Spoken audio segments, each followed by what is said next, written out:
Bahija kin ga zan dauke ki a hoto. Yawwa yayi kyau. Kano, sunan ka dangwarin Kano.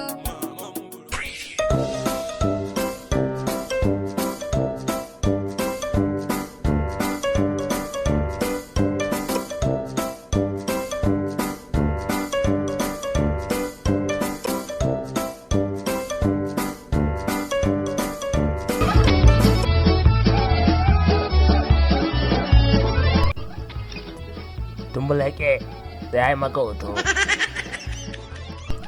Kai daidai. Sura kai mangola. Oh my god! Bari dauke ki a hoto mana. Aha, kai daidai. What? Aha, bari in je gurin wancan dan hege mai bugar wancan dauke shi a hoto. Saboda akwai post a tashar dan gwarin Kano. Dan hege. Ha ha ha.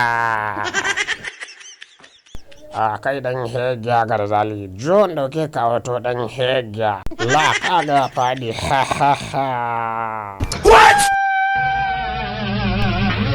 Maman barkwato dan bayan ɗauke ki hoto mana la bajjan kayan mana sai ta mana la ha'ila la kaga ta fasa mazaunan ba ha ha ha.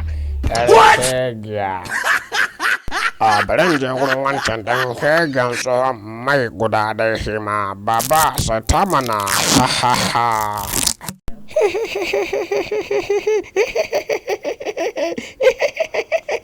Dan hege zuwa ce ka yi style.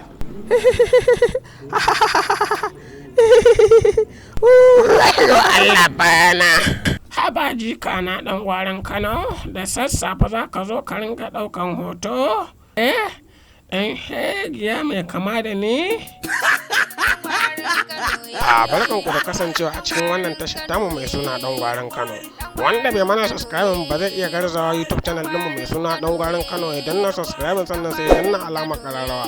Mun gode ku ci gaba da bibiyan mu a kowane lokaci domin kawo muku zafafan bidiyo comedy namu da kuma cartoons comedy namu a kowane lokaci. Mun gode ni ne naku dan gwarin Kano a kowane lokaci. Kar ku manta da subscribing fa. Bye bye. Dan hege. Dan gwarin Kano ana kira, ka zo ka tafi garin Ikiti. Maman burkutu tana jira, ka zo Kano ka yi zaunawa.